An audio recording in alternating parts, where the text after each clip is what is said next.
Hello guys, kamusta po ang lahat? Ito naman po ang daily activity ko sa Ubud. So ganito po ang labas ng aking homestay. Napaka-relaxing po at napaka-peaceful. May pa-morning prayers po yung pinagstayan ko. Napakabait po nila. At ito naman po ang itsura ng aking mini villa. Tapos, syempre maaga tayo sa Kampuhan Beach Walk. Napakaganda po ng lugar dito. Kitang-kita niyo naman. May palayan, tapos dito ako kumain sa isang waru. Ubud Shanty Waru. Napakasarap po at napaka-mura. Tapos, syempre, kita nyo naman kung anong klaseng pamumuhay meron sila. Tingnan nyo guys bukid yan. Pero tingnan nyo naman, may naglalakad at maayos ang kanilang pathwalk. Para naman madaling mapuntahan. Ito na din yung food ko. Ito yung nasi campur. At ito din yung hot ginger. Hi guys, I'm having nasi campur. Masarap po siya guys. So it's a local Balinese dish and some hot tea. And surprisingly, And of kahit isang course, rice lang dito tayo pinapusog sa talaga gitna ng ako. rice field. Napaka-soothing Interesting, po at diba? napaka-peaceful. Alam niyo ba? Napaka-peaceful po Napaka-quiet ng lugar. at nakapag-relax talaga ako.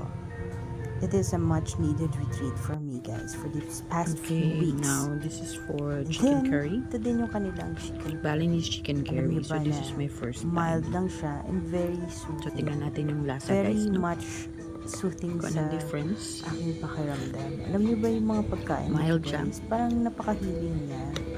Parang walang Tingnan nyo naman, ibang napaka-healthy nila, no? spices or condiments. Lasang na natural. Really natural. Balik tayo sa nasi Very, campur ko guys. Di ba? Mga conscious kaaliw. sila sa environment. So full of Wala color. masyadong plastics. Ganyan po ang meals nila At dito. tingnan nyo naman, For this organic waru, banana leaves, murang-mura guys. lang po dito. Tapos ang dami yung mga 15,000, 25,000. side dishes. May salad, For less than 300 may pesos egg, lahat po nanto. may And I tempeh, could stay or here the tofu. whole day. Diba? Free wifi pa. Then, Oh, yan guys. syempre, Yun yung safe na sinasabi safe nilang ridge kahit walk. nasa gitna Yung mga palayan. napaka-friendly Tapos ng mga may tao, guys. walkway na ganyan. Tapos, alam mo yung kanya-kanyang So, yan. FF agenda yan ng sila. mga Wala silang pakialam kung farm. anong So, ginagawa mo.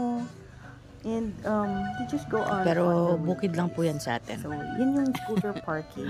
Enjoy lang guys, ha? And then, Take care. dun, sa dulo, Zanzibar madami pa rin Art mga Gallery. attractions ang pwedeng nyo We're makita. here.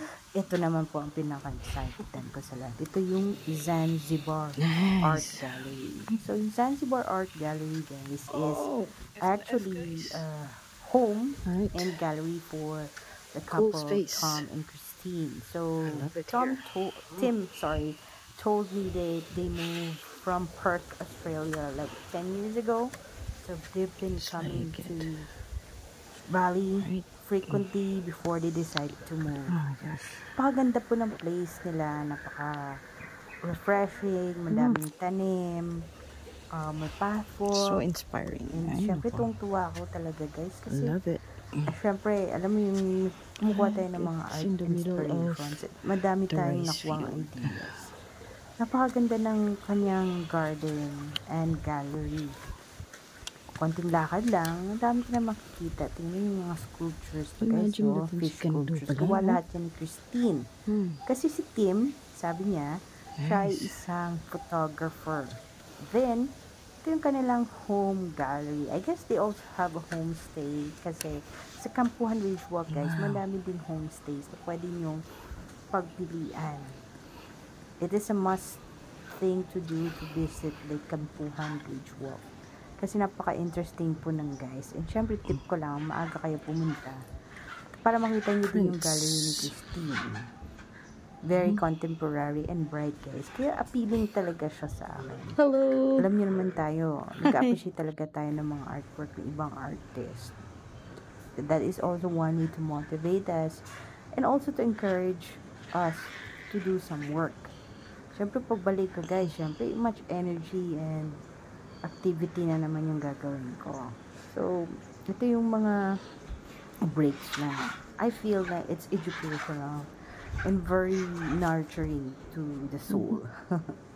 Alam niyo naman yung pagpunta ko ng Bali lagi, it's more on the experience and it's more of the spiritual and cultural retreat that I really appreciate each time. Ika nga come out stronger from the experience. Napaka-vibrant po ng artwork ni Christine. Tuwang-tuwa talaga ako na napuntahan ko Lovely. yan. Nakita ko lang naman by accident Another yan art, sa Google Maps kasi haven. naghanap ako ng activity Hair ko kanina. tucked in the middle of And the I'm so field. happy that I found this place. I think that's the Maliit lang gallery. siyang space. I mean, Pero Christine it works was there. She paints worth there. going, I think worth that's Christine. visiting. And that's her Madami kang home. We can't go makikitang inside there. plants. Tapos yan, si But Christine, here we guys, are. andun lang siya. Hindi ko siya pwedeng Here we malapitan are. kasi private area na yun. So Ito, nice. palabas na ako guys ng Kampuhan Ay, Ridge so Walk. inspiring. Part siya ng Renewed din naman ang Kampuhan creative Ridge Walk juices ko Village nito. kasi Okay, sa gitna siya ng palayan. So You have I the guess, homes here. alam mo yun na, This is- binili and niya yung this is lupa. Dahil an siyang alley. local Have a village. gallery here. So maliit lang yung daanan. Some Kailangan local medyo artworks. So nice. careful ka lang. Look at Ito that, naman yung guys. isang maliit na art gallery Wonder na nakita ko along the way.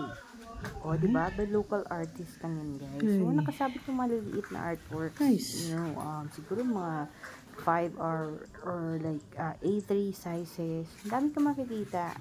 So, nakakaaliw talaga, guys. Kasi alam niyo naman yung Ubud, isa sa mga art hubs ng Indonesia or the cradle of art in Bali. So, kung mahilig kayo sa art at some gusto niyo gumawa ng artsy-fartsy art, stuff. guys, I suggest that Nowhere. you also visit Ubud. So, ito naman yung mini market, Kampuhan Ridge Walk, mga handicrafts. So, hindi muna ako namili, guys, kasi naisip ko naman, tonight, I will go to the Ubud Art Market. Mas madami pong mabibili doon and can haggle the prices. So, this is my Kampuhan Ridge Walk experience. It's in the middle of the Tapos, field. And there ito are naman, homes yung and villas sample and ng restaurants. kanilang rice Ang field. ganda lang, di ba? Very So, eco-friendly, if you can do it efficient. here, Yun naman guys, sa gitna yan ng ay kaya naman natin kanilang yan. community and they have Ang a rice ganda-ganda, guys. field. Ay, napaka-peaceful, So, they walang coexist with ingay. nature. So, ganun You know, the ka-important usual sa mga blaring of Balinese the people ang radios, noise coexistence nila sa pollution. They're nature. very mindful, So, guys. they So, really talaga namang green maintain zone siya, balance guys. with their surroundings. It's good for the and soul also and their community. masarap talaga, guys, Very sa feeling. respectful sila, guys. And You will have your tahimik lang peace, sila. calm, They go on serenity. their way. And very nice sila sa mga tourists and they're very much helpful. And ito naman po yung isang cafe na nakita ko din dun sa Ridge Walk. Ito yung Dragonfly Cafe. So dito sa Dragonfly Cafe, nag-order ako ng gelato kasi maaga na, medyo late na akong dumating. So, kailangan medyo early ka talaga para hindi mo yung init ng araw. Kasi it's like the Philippines. It's humid. It's really hot. Oh, hi. And syempre kailangan medyo aware ka lang na palagi ka inom ng tubig para huwag ka mag-dehydrate, hindi ka bothered ng sun kasi maglalakad ka. So yan, ito yung mga nakita ko kanina. Ito yung example ng picture dun sa warung. Nakakatawa yung design nila. And the food. Ang sarap talaga ng nasi campur, guys. Tingnan nyo naman, di ba? Napakalit. Organized siya. Tapos ito yung mga nakikita ko doon. Yung mga tanim, mga tanawin. Then, of course, gusto ko siyang gayahin para magkaroon ako ng personal garden someday. Ito, artwork to ni Christine Hilson, yung artist nga. Ito yung front ng bahay nila. Ito yung husband niya. Then, ito yung mga sculptures na gawa niya. Tapos, ito din yung mga plants dun sa bahay niya. Ito yung dragon fruit. May ganyan kasi ako. And then, of course, madami ka talagang mga ideas na makukuha dito. Libre lang. So, sulit talaga pag nagpunta kayo ng Ubud, guys. Napakadaming activities. And, sulit.